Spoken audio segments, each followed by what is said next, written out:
Thank you very much. I speak to you today as a lifelong supporter and true friend of Israel.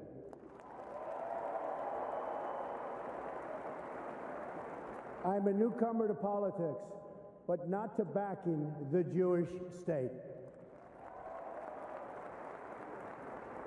In 2001, weeks after the attacks on New York City and on Washington, and frankly, the attacks on all of us, attacks that they were perpetrated by the Islamic fundamentalists, Mayor Rudy Giuliani visited Israel to show solidarity with terror victims. I sent my plane because I backed the mission for Israel 100%.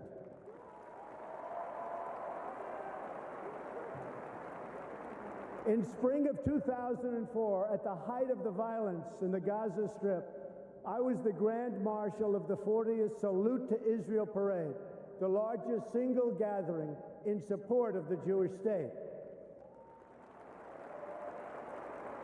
For anyone supporting Israel, many people turned down this honor. I did not. I took the risk, and I'm glad I did. My number one priority is to dismantle the disastrous deal with Iran.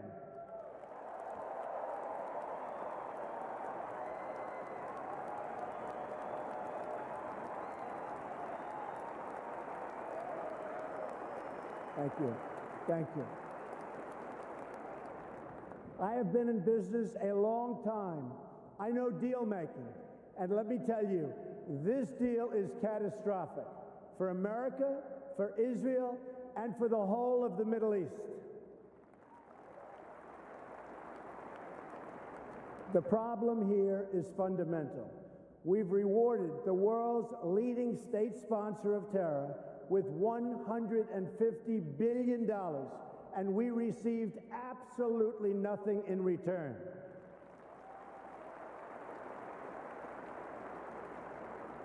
I've studied this issue in great detail, I would say actually greater by far than anybody else. Believe me. Oh, believe me. And it's a bad deal. The biggest concern with the deal is not necessarily that Iran is going to violate it, because already, as you know, it has. The bigger problem is that they can keep the terms and still get the bomb by simply running out the clock. And of course, they'll keep the billions and billions of dollars that we so stupidly and foolishly gave them.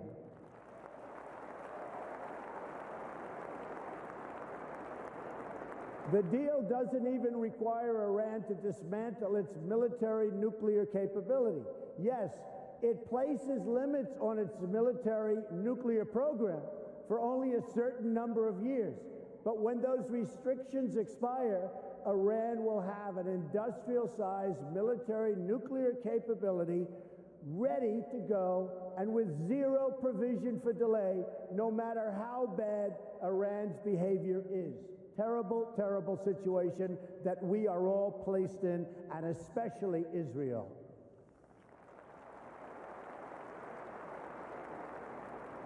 When I'm president, I will adopt a strategy that focuses on three things when it comes to Iran. First, we will stand up to Iran's aggressive push to destabilize and dominate the region.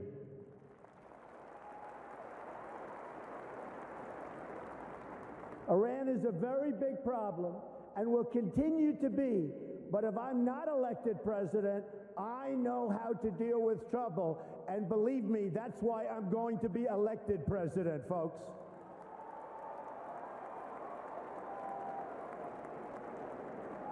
And we are leading in every poll, remember that, please. Iran is a problem in Iraq, a problem in Syria, a problem in Lebanon, a problem in Yemen, and will be a very, very major problem for Saudi Arabia. Literally every day, Iran provides more and better weapons to support their puppet states. Hezbollah, Lebanon received, and I'll tell you what, it has received sophisticated anti-ship weapons, anti-aircraft weapons, and GPS systems and rockets like very few people anywhere in the world, and certainly very few countries have. Now they're in Syria trying to establish another front against Israel from the Syrian side of the Golan Heights. In Gaza, Iran is supporting Hamas and Islamic Jihad. And in the West Bank, they're openly offering Palestinians $7,000 per terror attack and $30,000 for every Palestinian terrorist home that's been destroyed. A deplorable, deplorable situation.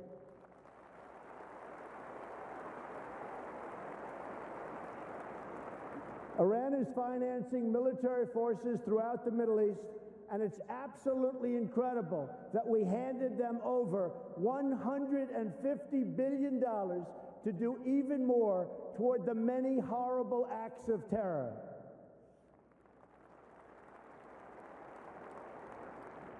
Secondly, we will totally dismantle Iran's global terror network, which is big and powerful, but not powerful like us.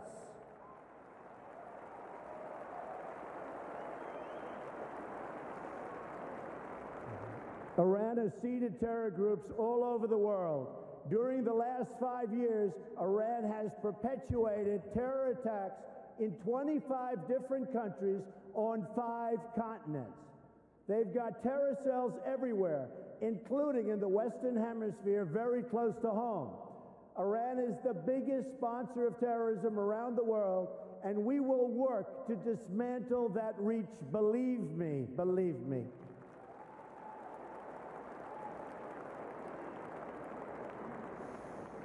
Third, at the very least, we must enforce the terms of the previous deal to hold Iran totally accountable, and we will enforce it like you've never seen a contract enforced before, folks. Believe me.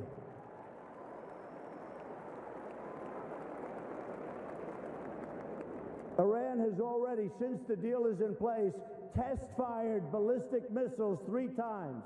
Those ballistic missiles, with a range of 1,250 miles, were designed to intimidate not only Israel, which is only 600 miles away, but also intended to frighten Europe and someday maybe hit even the United States. And we're not going to let that happen. We're not letting it happen, and we're not letting it happen to Israel, believe me.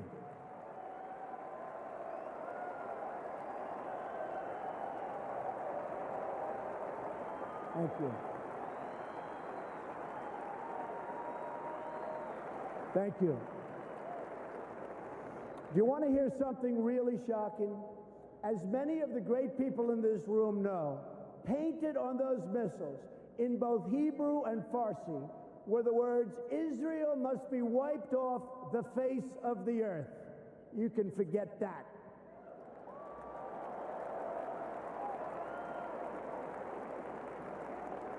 What kind of demented minds write that in Hebrew? And here's another. You talk about twisted. Here's another twisted part. Testing these missiles does not even violate the horrible deal that we've made. The deal is silent on test missiles. But those tests do violate the United Nations Security Council resolutions. The problem is no one has done anything about it. We will, I promise we will.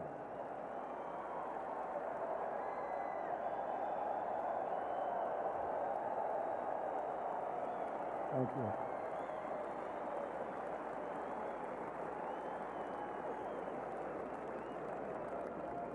Which brings me to my next point, the utter weakness and incompetence of the United Nations.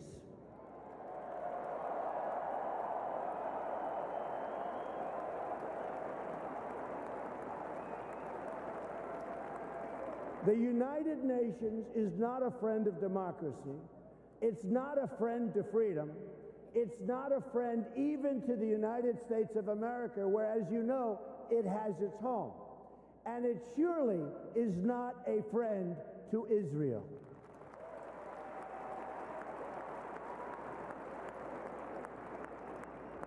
With President Obama in his final year, yay.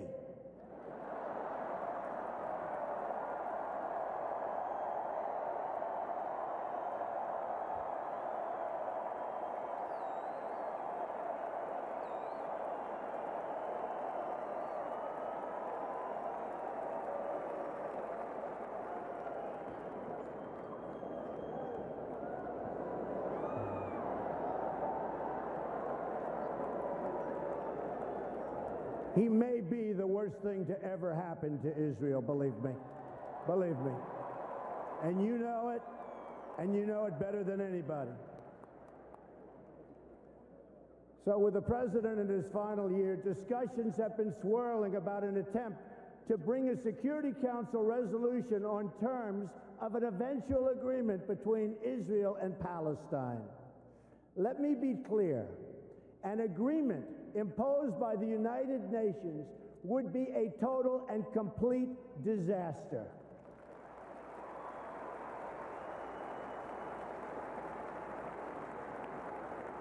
The United States must oppose this resolution and use the power of our veto, which I will use as president 100%.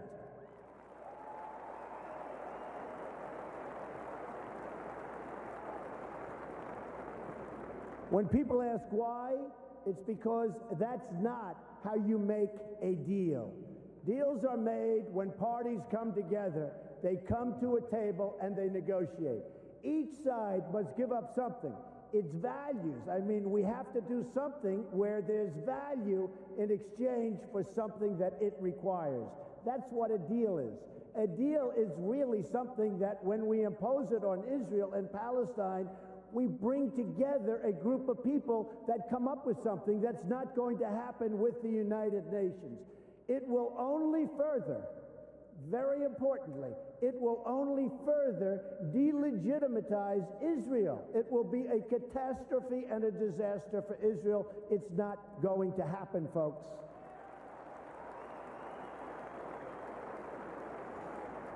And further, it would reward Palestinian terrorism because every day they're stabbing Israelis and even Americans. Just last week, American Taylor Allen Force, a West Point grad, phenomenal young person who served in Iraq and Afghanistan, was murdered in the street by a knife-wielding Palestinian. You don't reward behavior like that. You cannot do it.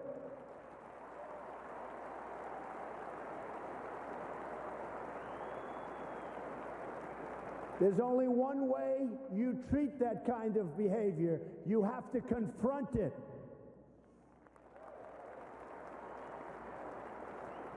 So it's not up to the United Nations to really go with a solution. It's really the parties that must negotiate a resolution themselves. They have no choice. They have to do it themselves, or it will never hold up anyway. The United States can be useful as a facilitator of negotiations, but no one should be telling Israel that it must be, and really that it must abide by some agreement made by others thousands of miles away that don't even really know what's happening to Israel, to anything in the area. It's so preposterous. We're not going to let that happen.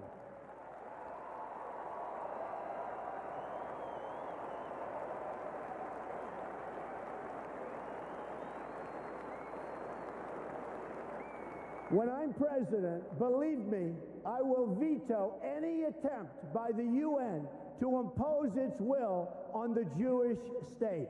It will be vetoed 100%.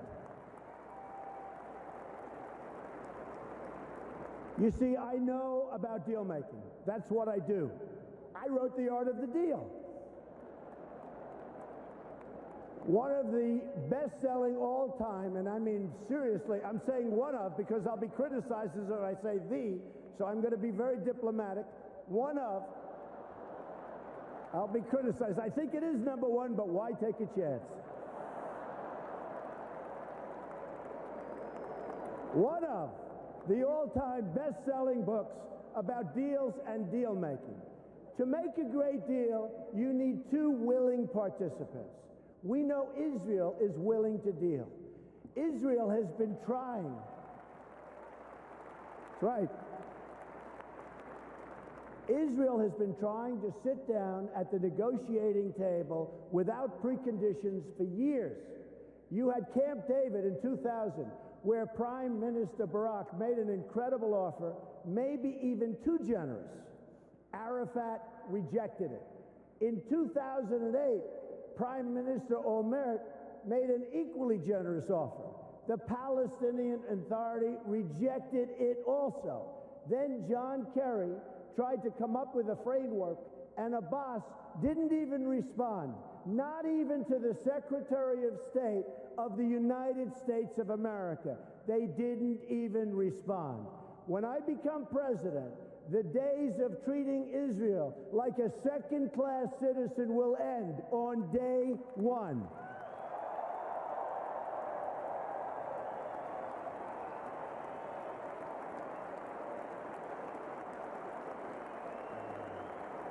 Thank you. And when I say something, I mean it. I mean it. I will meet with Prime Minister Netanyahu immediately. I have known him for many years and will be able to work closely together to help bring stability and peace to Israel and to the entire region. Meanwhile, every single day, you have rampant incitement and children being taught to hate Israel and to hate the Jews. It has to stop.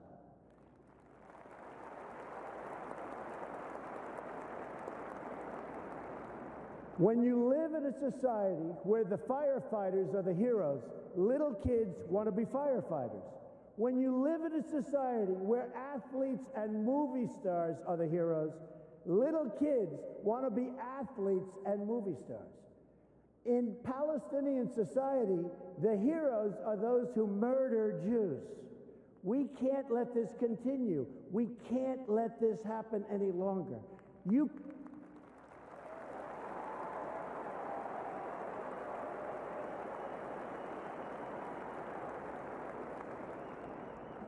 cannot achieve peace if terrorists are treated as martyrs. Glorifying terrorists is a tremendous barrier to peace. It is a horrible, horrible way to think. It's a barrier that can't be broken. That will end, and it'll end soon, believe me.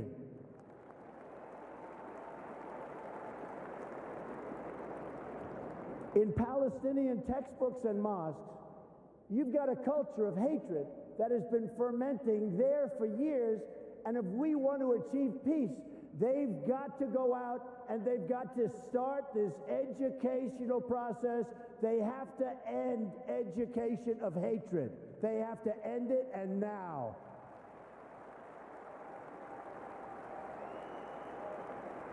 There is no moral equivalency.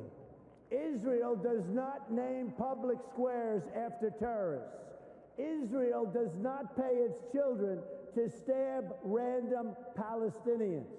You see, what President Obama gets wrong about deal-making is that he constantly applies pressure to our friends and rewards our enemies.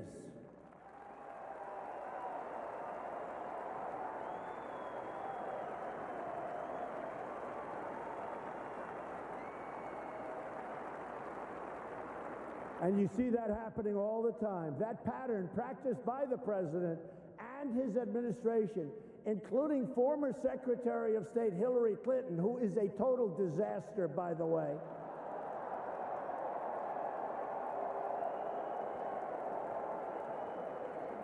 She and President Obama have treated Israel very, very badly. But it's repeated itself over and over again and has done nothing to embolden those who hate America. We saw that with releasing the $150 billion to Iran in the hope that they would magically join the world community. It didn't happen.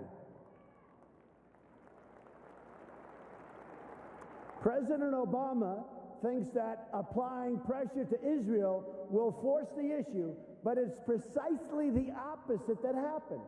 Already, half of the population of Palestine has been taken over by the Palestinian ISIS and Hamas, and the other half refuses to confront the first half, so it's a very difficult situation that's never going to get solved unless you have great leadership right here in the United States. We'll get it solved one way or the other. We will get it solved.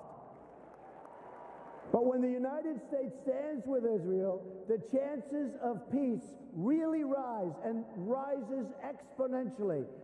That's what will happen when Donald Trump is president of the United States.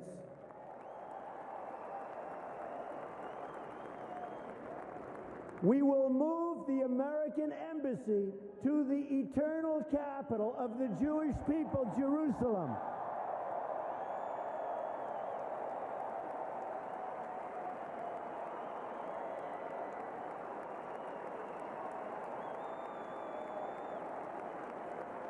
And we will send a clear signal that there is no daylight between America and our most reliable ally, the State of Israel.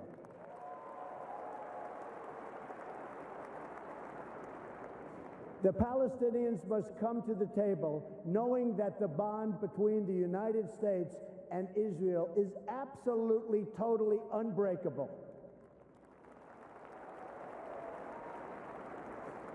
They must come to the table willing and able to stop the terror being committed on a daily basis against Israel. They must do that. And they must come to the table willing to accept that Israel is a Jewish state and it will forever exist as a Jewish state.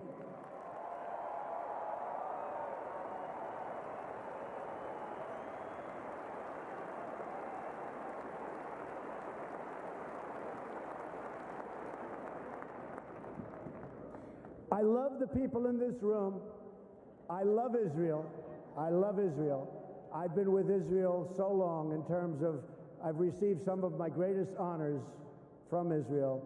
My father before me, incredible. My daughter Ivanka is about to have a beautiful Jewish baby.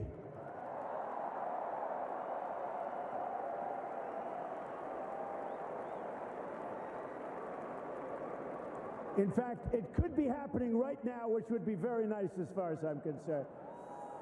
So I want to thank you very much. This has been a truly great honor. Thank you, everybody. Thank you. Thank you very much.